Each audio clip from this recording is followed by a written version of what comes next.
indivisible, with liberty and justice for all. All right.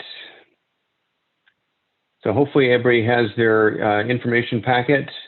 There were a couple of minutes that were sent out from meeting code back in November, and then the one that we just had in April. So I hope that people have had a chance to review both of those sets of minutes. We'll take them in order, starting with November. Were there any comments or questions about the November minutes?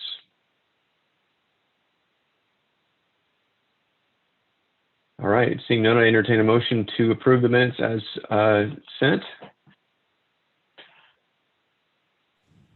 So moved. Is there a second?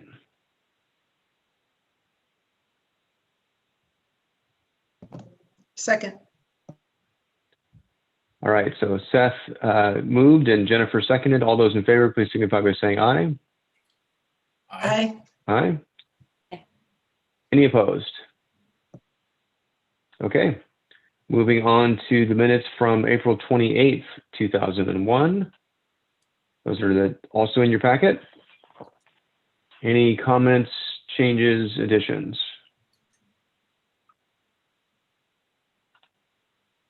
All right, seeing none, I would entertain a motion to approve those minutes.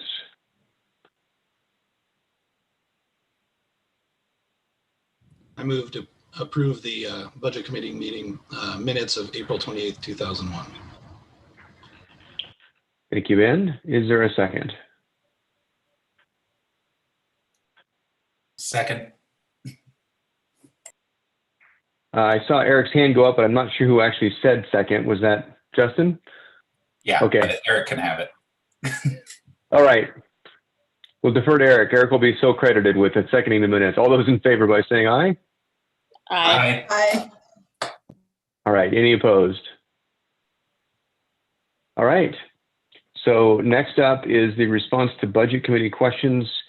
Jim, we have you on the agenda for that, and I believe those were included in the packet a little bit further back in, unless there was additional questions, Jim, that came in beyond the ones that were printed in the materials. It looks like on mine it was page 38 is in the packet is where those start. So we just had the one set from Ben. I have not seen any other ones, so that's what these are. Do you want me to sort of go through them and give a quick answer to each one? Okay, and then just jump in if you have any questions, because it's just, it's important just to understand what I'm saying, and sometimes I can get confusing. The first one was around the current service level budget showed a shortfall of about 3 million. Well, it was about 2.8 million. And in the end, we only needed 2.5 million to balance. And so the question was, what's the difference? And there's really two answers to the question. One is that the shortfall that you get when you do a current service level thing, it's something you do at the beginning of the process. And a lot of things change as you work your way through the budget. It's sort of like what would the shortfall be if you made a certain set of assumptions, and then that's sort of how you start your budget process. Then as you start working on the budget, all kinds of things happen. The world changes, people leave the district, people come in, they get new salaries, and the data that's pulled in to actually do the budget get pulled in and around January. This year was kind of late. It was more like February or March. And so it's different data to begin with, but you do try to balance it and to get it so it's a reasonable set of numbers, but newer set of numbers. In the end, what I would say about why the difference, the biggest difference is that in the process of taking a bunch of positions, we have had coaches in the elementary schools, but they've been pieces of people, people that are working half of their time being a coach or a quarter of their time. And the notion of the coaches in the elementary schools now would be more like full-time positions. So each school could have one full-time person. And so in the process of doing that, we moved pieces of the budget of people who had existing coaching responsibilities. We moved pieces of those into SIA. And so that actually reduced costs in the general fund because they had been general funded before. And that actually accounts for about 600,000. So it's actually more than covering that difference. There are a lot of other puts and takes in the budget that make that number move around a little bit. The second biggest one was just the creation of a new position for the budget director, the business and finance director. That was like 170,000. So that ate back the other way. And when you take all these puts and takes into account, you end up saving about 300,000 in the general fund. And so we didn't need to do the full 2.8 million to cover the difference. That's the answer to the question.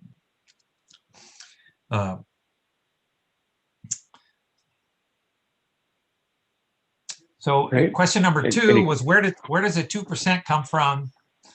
And it's as simple as it looks. There's no right or wrong answer to that. It was just considered as appropriate at the time. Inflation's running about 2%, 1.7 over the last 10 years. We're in a negotiation right now. Ultimately, the board's going to approve. We'll reach some agreement, and the board will approve, and that'll be the number. 2% was just deemed to be reasonable. I don't think there was any more magic than that. On question 3 was, why is so much of the new investment going into elementary schools for coaches and counseling? And the person answered it, Ben almost answered it himself, is that, well, we already have counselors and behavioral folks in the middle schools and high schools. And so this is providing them at the elementary level. Page on the 4th one, the equity lens. I listed here this is what we use, is the equity, those set of questions that I've listed there, that are the ones that were adopted as the Oregon, by the Department of Education a few years ago, and those are the ones they use. So I don't know if anybody from the instructional side wants to say any more about that, but those are the set of questions. The 5th question was, who pays tuition? And we didn't actually get very much this year in a COVID year, I don't think, but typically it's when somebody wants to attend a district that's outside where they live, and the home district that they live in won't turn over their state school fund number, or the ability to count you as a state school fund, then that person or that family has to pay tuition to the district. Also, we do get tuition payments for the online program, and in a case where somebody wants to attend and their home district won't pay for it, or over the summer, in which case are charged by the class. Transportation fees is usually when there's a fee for field trip. That's usually where that comes from. Let's see, the difference between textbooks and textbook adoption. Well, a textbook adoption is something that happens every 7 years in each content area. And so it's an entire review of the curriculum that we're teaching right now, the books that we're using, and then the purchase of new curriculum or the new textbooks as part of that 7-year process. When you see textbooks in the budget, it's maybe buying some more that because we need more, we got more students, or some were destroyed and had to be replaced. So it's more of a one-off kind of thing of an existing textbook. That's the basic difference. The question about Title IV and the difference between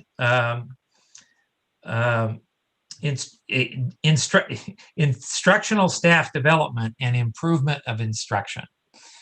And this is a kind of a hard one in any event. We put the definitions that came out of the function codes in there for you to look at. I mean, I think in an extreme case, I mean, in the cases that are on one end or the other, it's pretty easy to determine.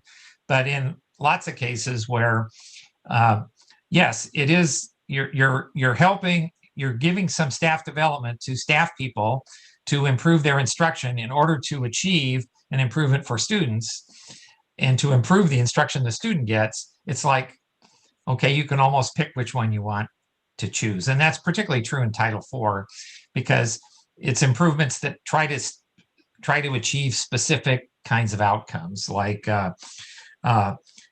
safe and healthy students, well-rounded educational opportunities, and effective use of technology. So it's something that's not necessarily part of the core curriculum. It's something that is trying to achieve those specific purposes.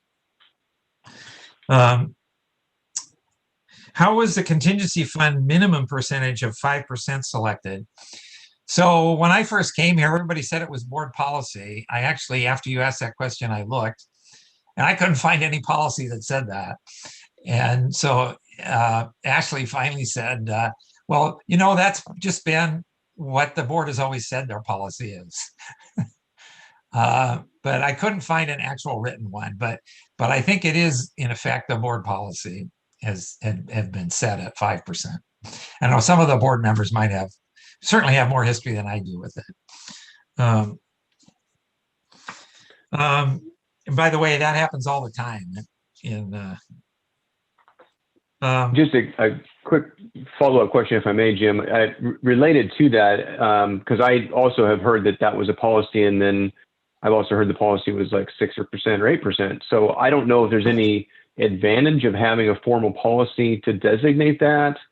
I mean, that's obviously a board decision. I'm just thinking, would there be anything that we sort of have said that's our policy? I'm just not sure if we want to hold ourselves to that, or if there's an advantage to actually putting it in policy or not. Well, I think it's a good idea to have a policy about reserves, yes. And whatever the specific policy is, I think is relevant to each district. If you're doing a lot of bonding, you usually want more reserves because you usually get lower interest rates, the higher the reserves. If you're not doing a lot of bonding, or it doesn't look like it's coming up for a while, you might have a different one. It also depends on the times, how risky you view the times to be. So it's a good idea to have a policy. I did list the recommendations of OSBA and the government finance in there, and that they do, the OSBA, what does it say? They use they've recommended a 5 to 8%, and then the GFOA from 5 to 15. So okay. Related to your comment about future bonding, I don't know when we passed the bond in 2017 what our reserve amount was then, and I don't know if anybody was involved with the bonding to know if that reserve amount better reflected the bond rates that we were able to receive, or if it was even a decision factor. I assume it was, but I don't really know, and I don't know if anybody on today's meeting actually knows that information. Yeah, the decision makers typically are the rating agencies and how they interpret it and what rating they give your bond. And I think it's, the rating agencies aren't predictable in many cases. They typically care more about declining reserves, no matter what level they were at to begin with, than they care about how big the reserve. I mean, once you get to at least a reasonable size of reserve, it seems to me like it's if even if you have a high amount of reserves, if it's declining, they don't like that, and because you're spending Okay. in effect beyond your means, and so it's kind of it's an almost as much an art as a science. But I do think it's a really good policy to have a minimum and stick to it. Now, I should say that, and when I was in Portland, we didn't have any reserve at all. So, of course, we were going to shut down schools for 17 days that year.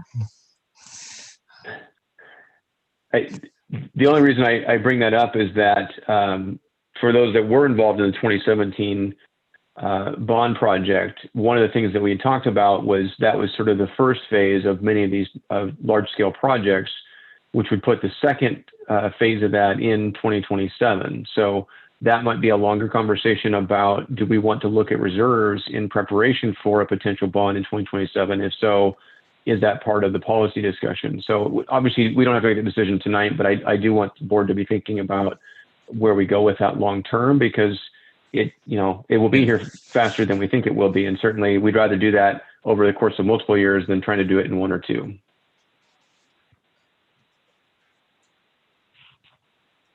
Norman, Okay, and to add just really quickly, Go ahead, I think Superintendent. that's a really wise idea. And one of the things that we've been looking at with the potential for a bond renewal is that we could be in a position, if we position ourselves well, be able to look at some of that earlier than 27. And that, of course, would be our goal. We know right now that with our getting class sizes at kinder and first grade down to 18 with this budget that you're looking at tonight, that actually, in effect, makes our schools too small, because we need more classrooms to put those smaller classes into.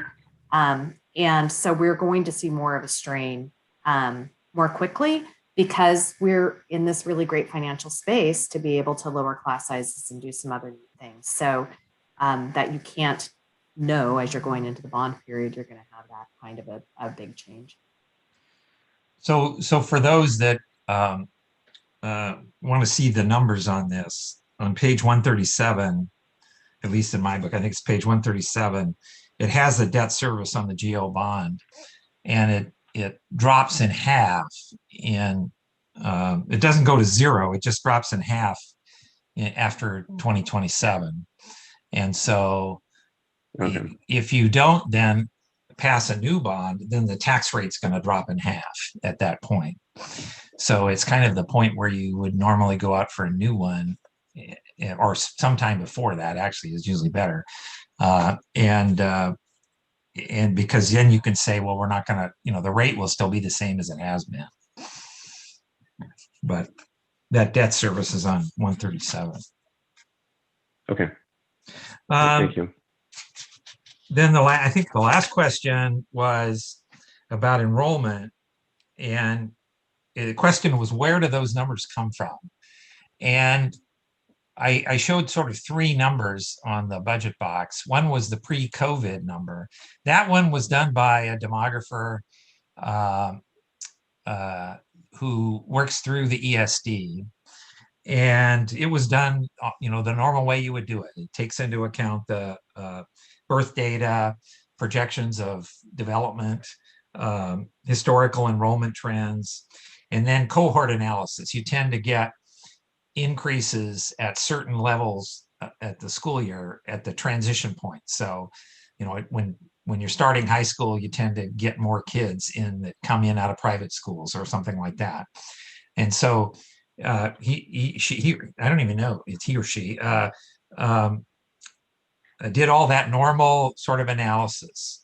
And that was done in early 2020. So it wasn't really that long ago. And that's where that number comes from.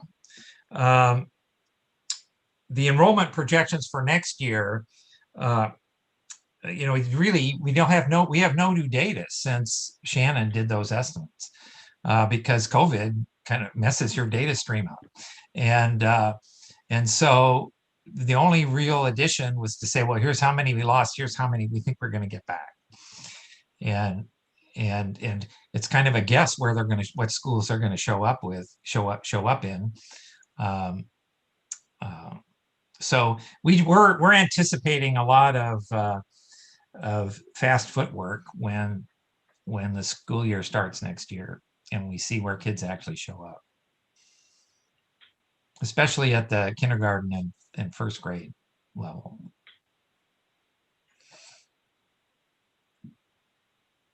All right. So thank those are you the 10 very much, Jim, questions. thank you for walking us through those. Thanks for those that submitted those. I think the next order on the agenda is the comments from the public. And Jennifer, I believe that we do have some comments from the public. Is that correct? We did have one. Great. And did you want me to read that in, or would you like to read that in? I'm happy to read it in. There are airplanes going overhead and Beverly Hills Chihuahua in the background, so it might be better if someone else did it, but I'm happy to if you guys don't mind the background noise. Go for it. It'd be entertaining to have that background noise. So. Okay, perfect. Give me 1 second to make this a little bit bigger and then I will read away. Okay, this is from Kate Clark and it says, I was extremely pleased to see how GAPS has identified investments in mental health and reducing K-1 class sizes. I wanted to give a different perspective for community and board members who may not realize why this is such a need and how it benefits all students, not just those who need mental health support. I'm a mother of 4. My youngest received his mental health diagnosis early this year. Having never needed any mental health or learning supports for my other 3 children, I believed, like many, that the schools and community had multiple resources and funding to help with learning and social emotional health. I realized quickly how wrong that was. It took 3 months of consistent calling and referrals to find a counselor who specializes in children. We were lucky to get on the schedule, and had our insurance not been great, that search would have taken even longer. Connecting with a pediatric psychiatrist was even harder, and again, most insurance companies would not have assisted. Occupational therapy has taken multiple referrals, and we are just now beginning session. Pediatric mental health providers and specialists are very limited to families with great insurance, and even more limited for a historically underserved students. Pause for 1 quick second, sorry. Sorry, they got louder because I got louder. It's okay. I didn't know Beverly Hills Chihuahua was an action film, so I just. Oh my goodness! Yes, I'm so sorry. I'm so sorry. Okay, I'm going to continue. I want to be clear: the current teachers, counselors, and behavioral specialists are amazing and have done a fantastic job, and there aren't enough of them to reach every child. We have seen huge leaps in my son's behavior, even with the limited resources we have been able to get him. Compared to the last school year, where his disruptions not only hurt his learning, but distracted the other kids in his classroom, this year he has been more engaged and has disrupted very little of his peers' learning. We need this budget to reflect our commitment to mental health for all our students and open our eyes to the probability that more kids will need therapy to help combat the impact the pandemic has had on their social and emotional health. Since there is a lack of providers in our area, it is critical we think about offering a competitive benefits and salary package to bring top candidates to our district, including child therapists, adolescent therapists, occupational therapists, and additional mental health counselors for all grade levels. Thank you again for investing in our children. Kate Clark, resident of Albany and GAPS parent.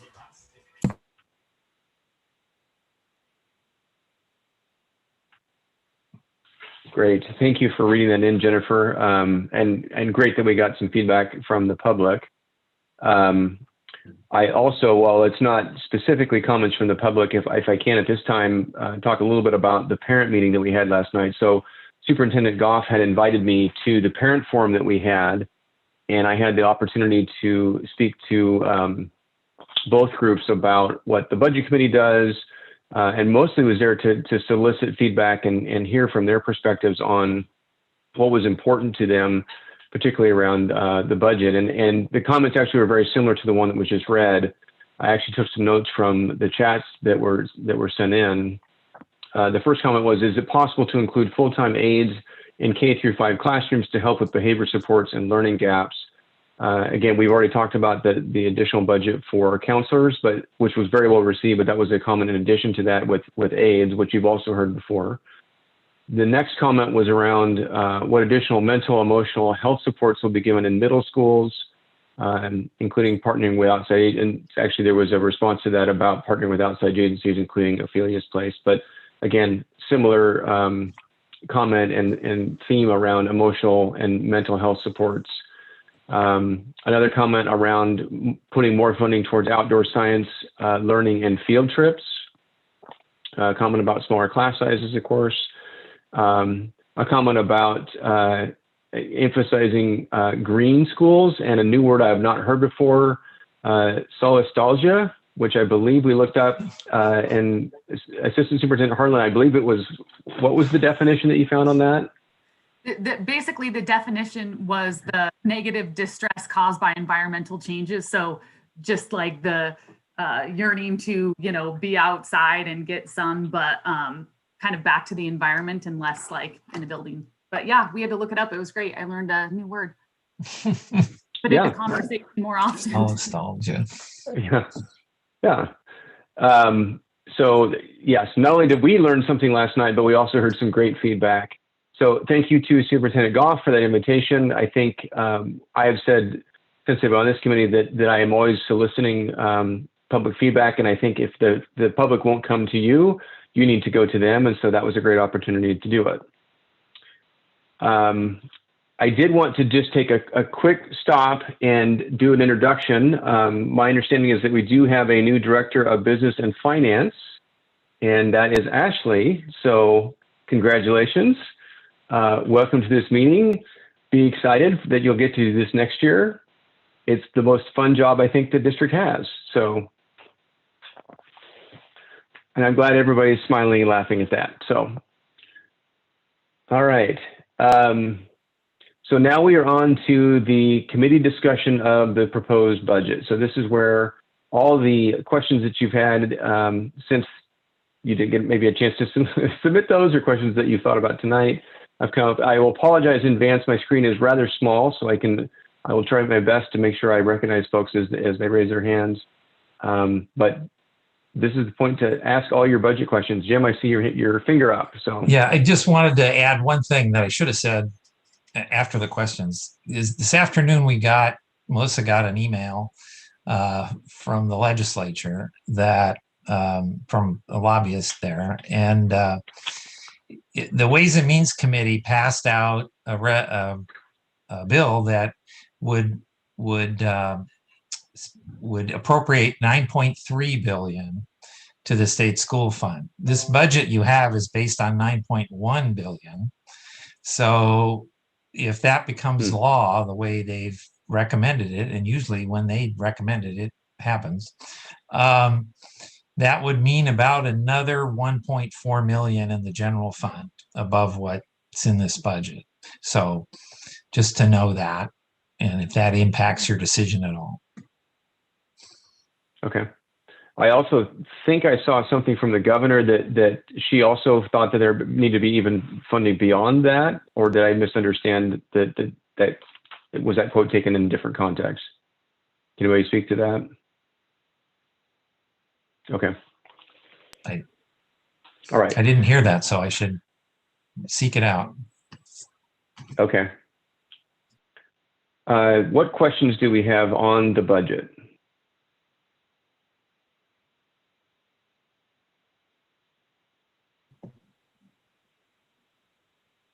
Jennifer. Thanks. Actually, not about the budget. I just wonder how would we prioritize extra funds, allocating extra funds if we were to get them?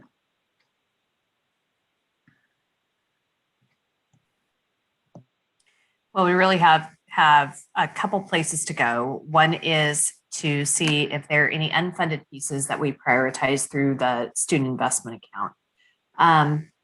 Another is looking at making sure the contingency nest egg is large enough for our comfort, right? So paying attention to that. And then I also think we get some feedback from the public, and there's an opportunity for us to look forward at what are those things that since we've engaged with the public and after the summer, when we come back to school, what are some of the changes that we might need more investments in? So it's not a horrible position to think about setting aside those dollars to make good decisions in the fall, given we just don't know what the fall will look like. We're right now, the fall we've planned is a full in-person fall, still offering comprehensive distance learning in AOL.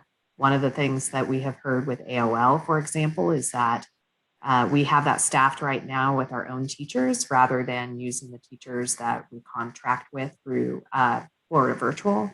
That's an expensive model for us that we haven't built in necessarily as fully as we could. But it's an awfully nice thing to think about all of our kids who are learning to be on our, have their teachers be part of us. So we certainly, there's no shortage of places where we would invest those resources. The prioritization would be based on the prioritization processes we've already been through, but also recognize that we'll have a new board. And it's a good time for that board to perhaps engage a bit with the public at the beginning of the year around the directions for those resources. Would we foresee needing to engage the budget committee in allocating those resources, or those will just be updates to the board and involvement at the board level? So Jim, when it hits that level of additional resources, would we re-engage the budget committee? Well, if you wanted to spend it above what you had originally appropriated, it depends on how much. I'd have to get out the rules again. Maybe 10%. Ashley has, yeah. It's Yeah, 10%. do you have, at some point you have to bring in the budget, you have to go through a full process, but you have some leeway that you, and I forgot the exact amounts, where you can go above the limit. Yeah, I think you tried to say how much that was and we didn't hear you. So it's generally, if you'll have to do a supplemental budget if you go above 10% of what you're. And so Okay. just a reminder too to the board and the budget committee, you know, typically some version of this happens every year, right? So we get a budget that comes from the governor and then the Ways and Means, and then, you know, it is, you know, hopefully what comes in is higher than what was projected. Sometimes it's not, right? Sometimes it's lower. And so we often have to approve and adopt a budget and we don't know exactly, which is why there is kind of that 10% is actually quite a bit. It's a lot of money. The 10% rule to re-engage the budget committee, because anything outside of the budget then has to come before the board, right? To approve those expenditures over a certain amount. But just a reminder for folks who are new in the process or new to the committee, this like timeline and process for getting a budget, having a budget built on some baseline assumption, and then the state, either the actuals or the forecasting changing is very typical. Yeah, 10% would be extraordinary because it's never happened to me. But. Let's hope that's a problem we have, Yeah. but I don't think we will. Right. All right, thank you, Jennifer, for your question. Other questions on the budget? Can we make comments versus questions? Or is that going to come later? Yeah, either one. I think it's open. Heather, if you would like to make a comment, by all means, please do. Thank you. I really appreciated seeing the investment going into reaching out to the community. I think that's going to really benefit our school district and the experience of the students. So I was excited to see the funds going there and how much was allocated to that. Thank you, Heather. Any other comments, Michael? Hey, this is just highlighted. Measure 8 funds, it talks about 2.4 million in the proposed budget. I got it gives an overview of high school success and career readiness, but can you give some specifics of what that pays for? I would love to, if you Yeah, don't. it's one of the good, along with SIA, it's one of the good fun parts of the budget. It is. So Measure 98 is specifically for high school. A certain percentage, I believe it's 15%, can also be used towards 8th grade, either transitions or CTE. So these funds are used for CTE classes or CTE pathways, and there are definitions between what's a pathway and which is a series of classes or a single class. And it can also be used for equipment for those things. So these funds are used at the high school level for CTE, FTE. So some of the cost to teach some of those classes, the equipment for those classes, the consumables and materials for those classes. And when we did things like maker spaces and some of the other things at the middle school level, we could use those funds to purchase the actual equipment, which, you know, at the outset is rather expensive to start. So it's really helpful to have those grant funds to do that. But it's a good question and a great point to make, because all of those funds have to be used at the high school level, and they have to be used in career and technical education in general. A certain percentage can be used for 8th grade, but they're pretty specific about their use and what that looks like. Okay. Okay, great. All right, thank you, Michael. Other questions or comments?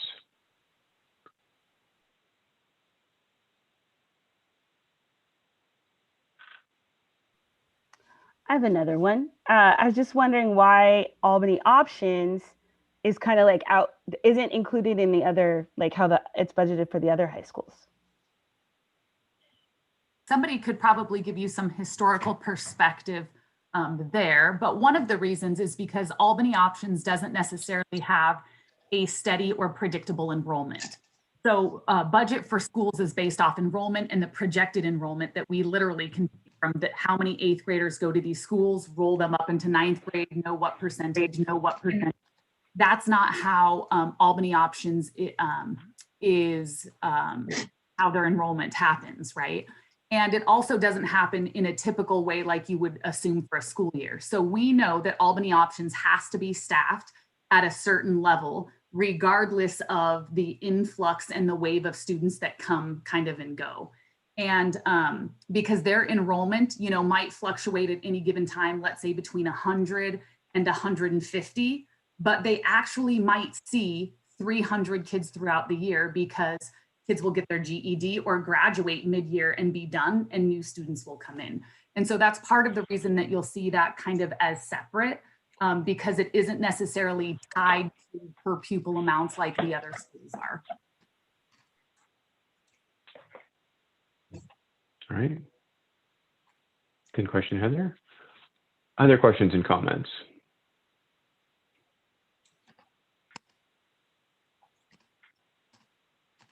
Kim, do you have a question, or is that okay? No, sure, Mike. Oh, sorry, it was Kim, not Jim, but I think Kim was just not raising her hand. Yes, was not a gesture. I could probably manage to find a question if you'd like, but. We certainly can. I mean, again, this is our time to do that. I don't want to keep everybody here if we don't have any questions, but I certainly want to make sure that we get every opportunity that the committee has to any questions that we have, because this is really between tonight and then one more meeting if we need it, is our opportunity to ask the district. Chair Norman, an important piece of feedback that I haven't put into the room that I certainly should have, especially I appreciated Heather Carmichael talking about having student and family voice.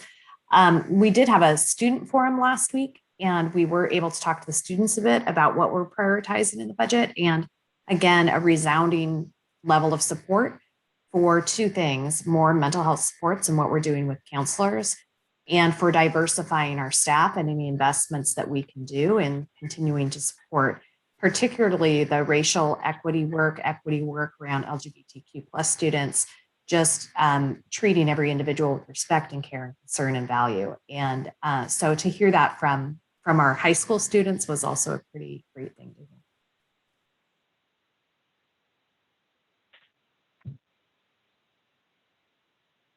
I guess I don't necessarily have a question so much as looking forward. Again, I think this is one of the few budgets that I've been involved with that has really been able to fund a lot of the priorities that we had. And I think in addition to the strategic planning work that the district did last year, has set us up really well for the upcoming year. I guess looking down the road, and now actually, I don't want to put you on the spot, but certainly now that you're in this role, and now that we've had our superintendent and assistant superintendent in the roles for, a little bit of time, where do you see building on this investment as we go into 2023, 2024, or can we even look that far out at this point?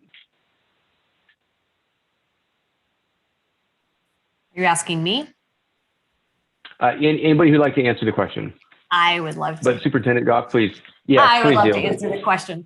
So, being able to start with lowering class size at K1 is a fantastic place to start. And looking at further opportunities to do similar adjustments is part of the work moving forward.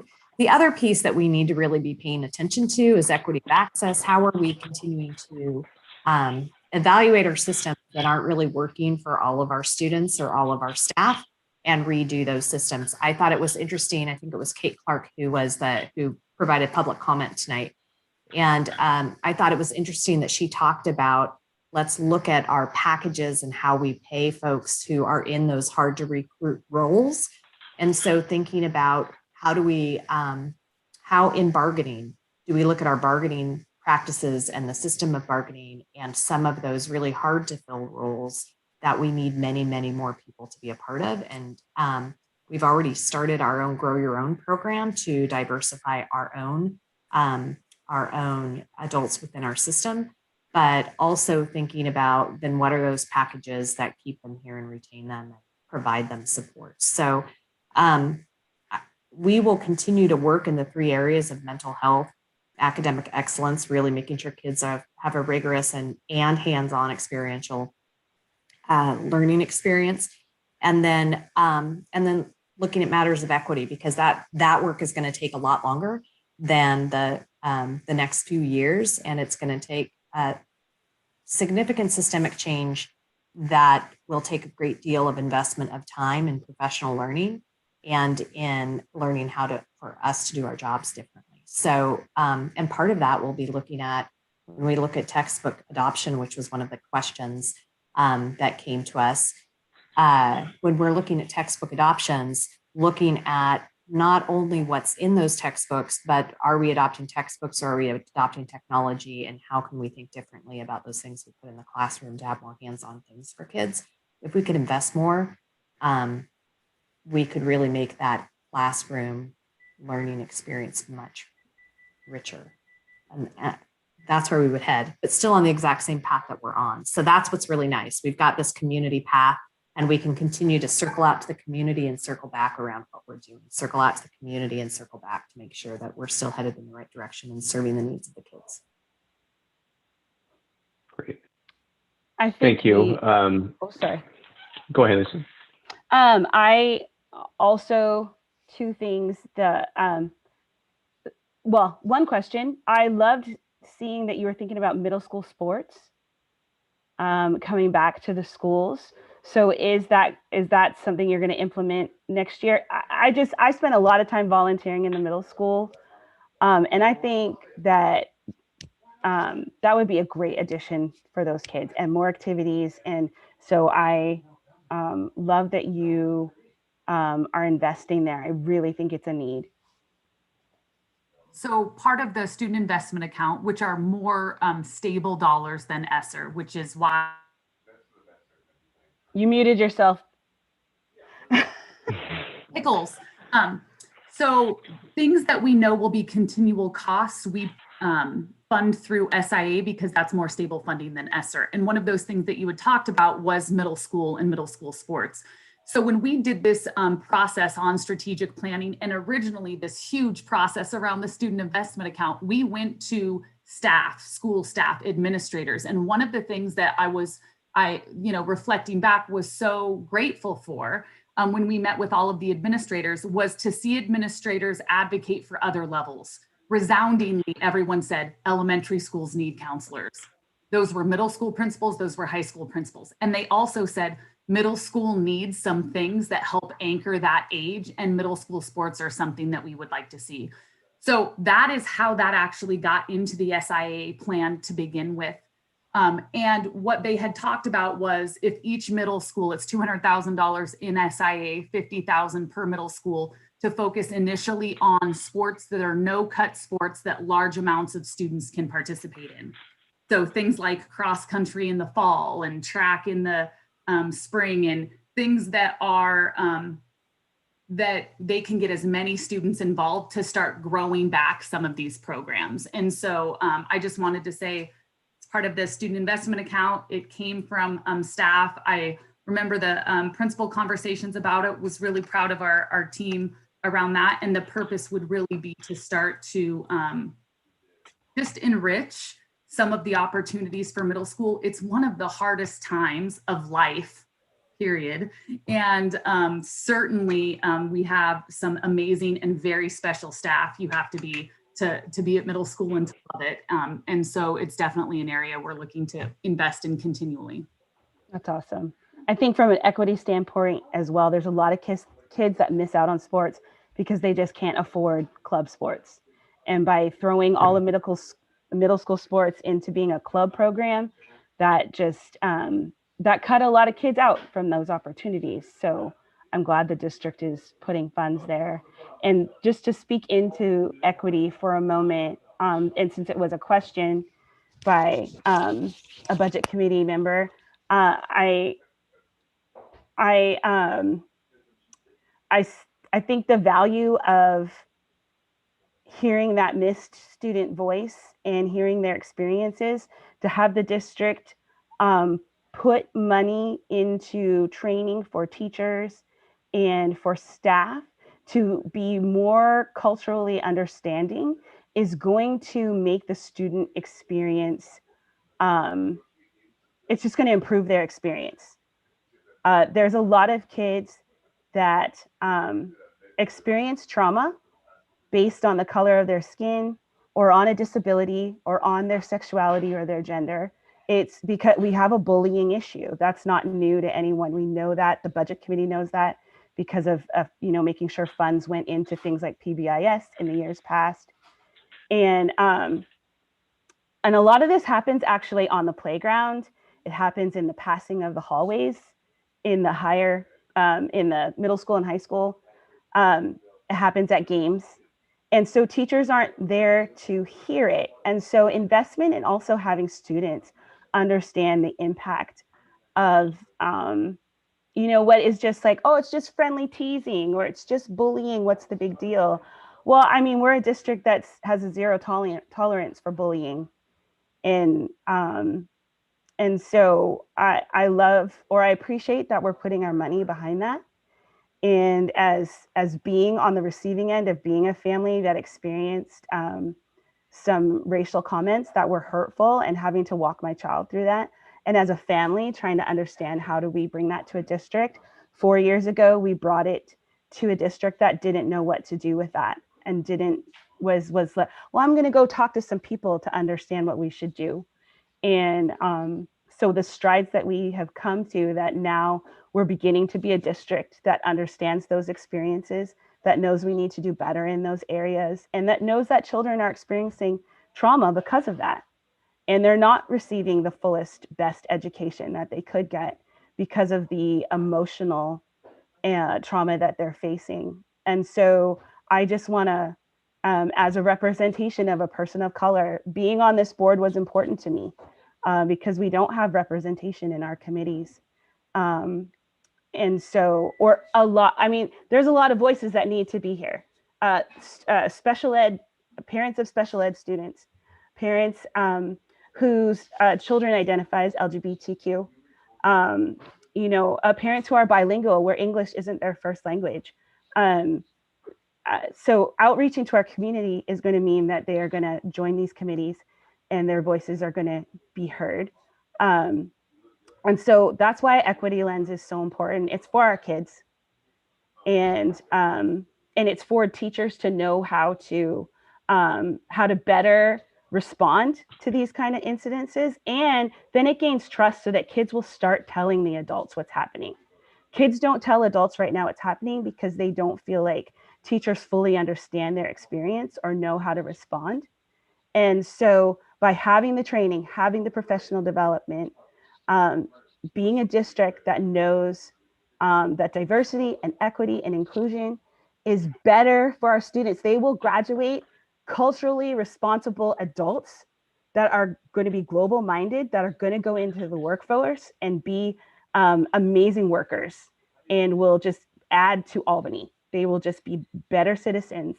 And so this is something that benefits everyone, even though sometimes when we hear equity, we think it only benefits me, benefits Black and brown people. And but equity benefits everyone, and it makes us better human beings, and it will make for a better city. So I just want to champion that. I think it would be remiss of me after this year to not say anything. I appreciate that we have leadership that says this is a weakness and we need to do better. And I hope our community will get on board with that. This has been identified from outside sources. This just isn't an agenda of people or politics, which is ridiculous. Sorry, that's a personal statement. But it has been identified from outside sources that our school district is behind in this area and is not doing as well as it needs to do. And so thank you to leadership, thank you to the board for understanding that. And I feel like our budget reflects that. And so I hope we continue to invest those dollars into becoming better citizens, into understanding cultural differences, into understanding LGBTQ issues or people, the community, they're people. We need to always remember that these dollars represent people, not just numbers. So again, just thank you, leadership, for striving to grow in this area. And I just really hope that that investment into the community is going to be that they will understand how important this is and that they will start to support it. Heather, thank you. I've been on the budget committee for 9 years, and those are, I think, perhaps the most profound thoughts that I've heard shared in this venue. Thanks. Yeah, I think I agree with Jennifer. I've also been on this committee for a long time, and I think you make some excellent points. One, thank you very much for your service and for pointing those things out. And I think we do need to have more representation on the budget committee and other places about the very things that you spoke of.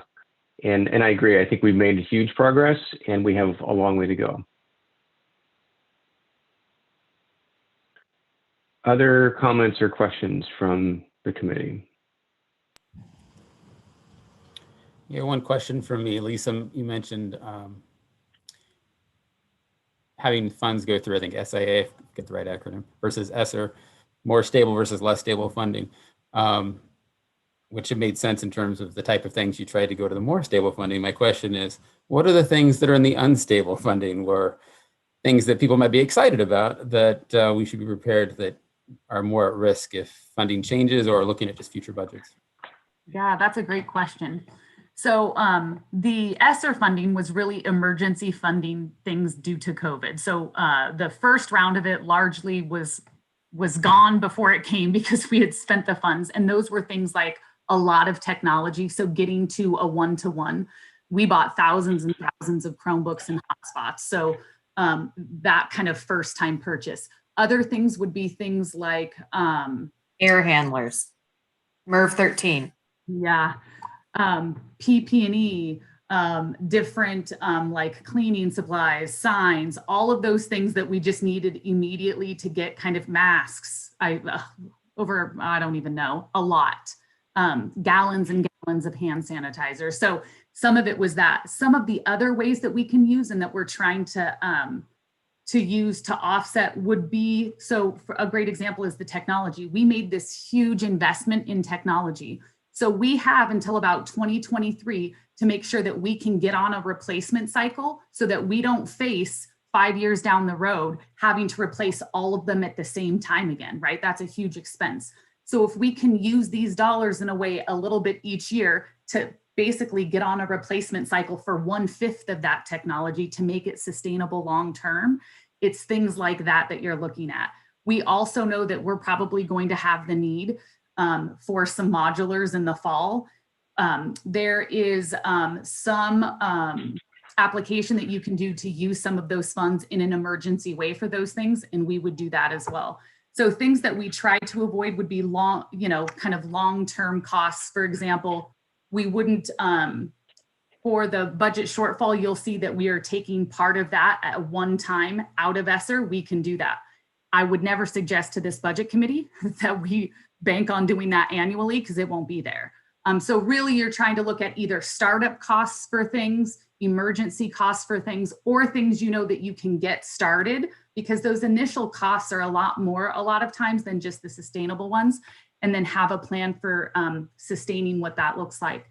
Another important thing just to keep in mind is SIA for sure was funded the first year at like 30%. It's funded much more now, but it's still not fully funded. Fully funded for this district is $7.2 million and some change, and it's funded at $6 million. So it still leaves us some room to grow because not everything on that was on our SIA plan was funded. So having that is also helpful if there are things that we know we've spent from ESSER that we think, you know what, we might need one more year. It gives us a little bit of a buffer after 2023 if we need it. That's a great question. Seth, you're full of them. Thank you. It's fun to talk about. Thanks, Lisa. Thank you, Seth. Other questions and comments?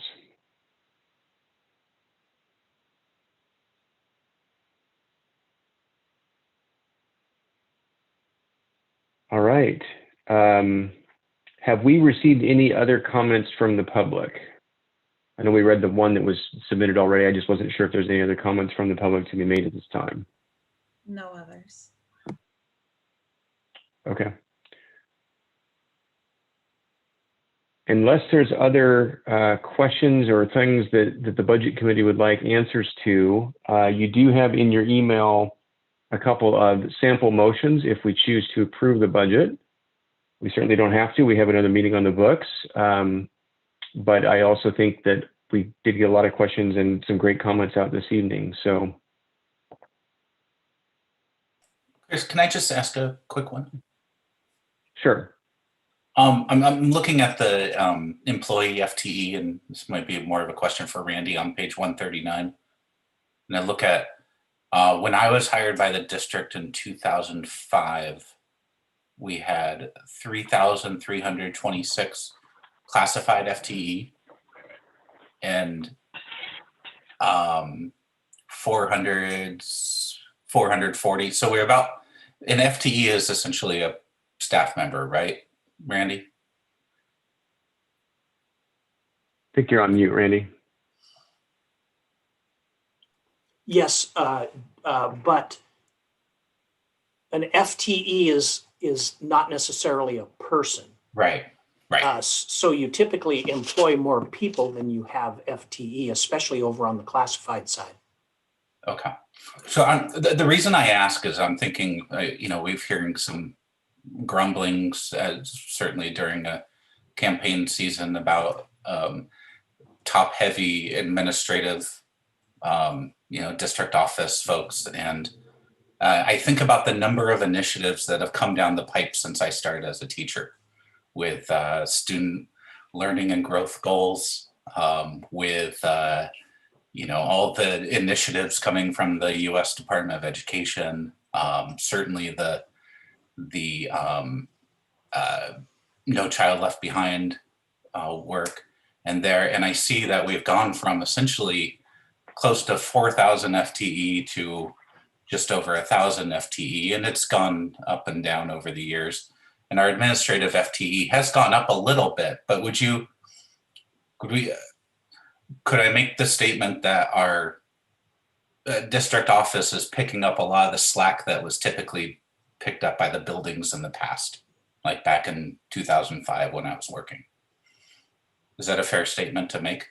I'm going to jump in. Yeah. I don't know if Mr. Larry will be fair to himself, but here is an example. We are a district of over 9,000 students. If you look at comparable districts with the number of students that we serve, you will not see what you see at our district office.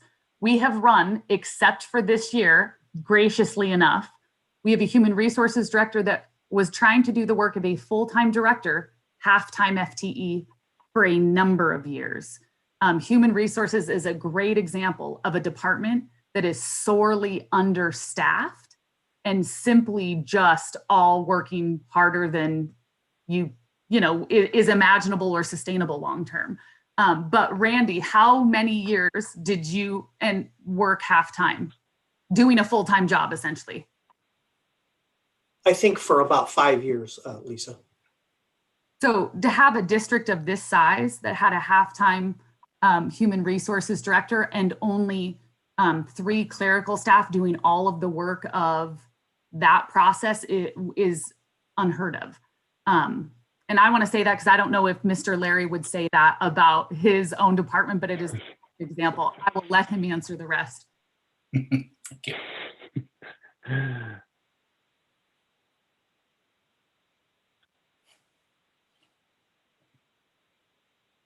Did that answer your question, Justin, or was it a follow-up? I think it did. I more or less, I'm trying to make a point as well. So thank you. Okay. Also, Justin, I see those numbers that you're talking about on that document. I would need to, talk a little bit with Ashley and Jim about the history of those numbers. But I can tell you with a great amount of confidence that we haven't cut our classified funding by a factor of 3 or 4. That I don't know what happened with those numbers there, whether there was a change at some point there in the way FTE were calculated, but that is not an accurate depiction of what has happened in our school district. We employ more classified FTE now, I believe, than we ever have. Okay. So I'm not sure what that's about there. Yeah, I don't remember our schools being all of a sudden depleted in 2000. You just go ahead, Ashley. I was going to say it could be a way of because when I was pulling some of these numbers, I was pulling it out of the new system that we're using. So there could be some missed FTE maybe based on that. So I'll go back and double check all that, and then before it goes forward, I'll make sure that number is updated and accurate. Thanks, Ashley. I do want to make the point though that our staff numbers have not gone up a huge amount, and our administrative numbers have not gone up a huge amount as our district has continued to grow. And the significant number of federal and state initiatives that have come down on our staff, on our administrators, the work of an administrator has tripled in the last 15 years. And that needs to be acknowledged, that the work they're doing and that we're not adding a ton of FTE to support them in that. So I just want to make that clear. So as we make some additional additions in terms of looking at equity and supports and dividing up much needed finance and business operations, that those are things that are absolutely needed. Thank you for recognizing that, Director Roach. I think, the other example, a good example is the operations and finance positions. The lift that we've had from having Russ Buttram step into that role of operations has been incredible because the finance and budget person should just be able to focus on that instead of overseeing transportation and facilities and nutrition services and. So adding that position is a relatively inexpensive way for us to ensure retention of other staff throughout the system, because they'll start seeing that we are actually putting in place a system that's reflective and wanting to hear what their needs are and then responding to meet their needs.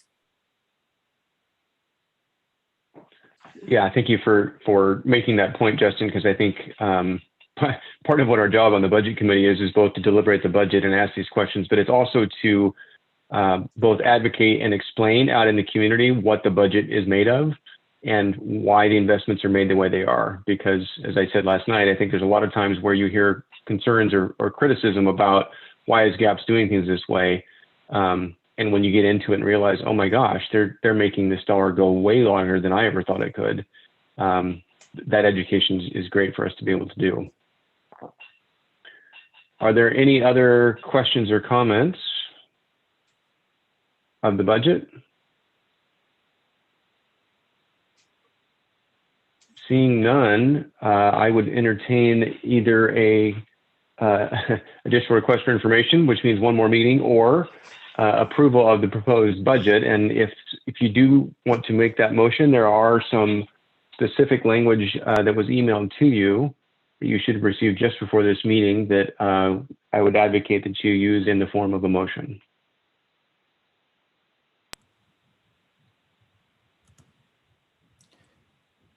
I move that the Greater Albany Public School District 8J Budget Committee approve the budget for the 2020-21 fiscal year in the amount of $204,222,476.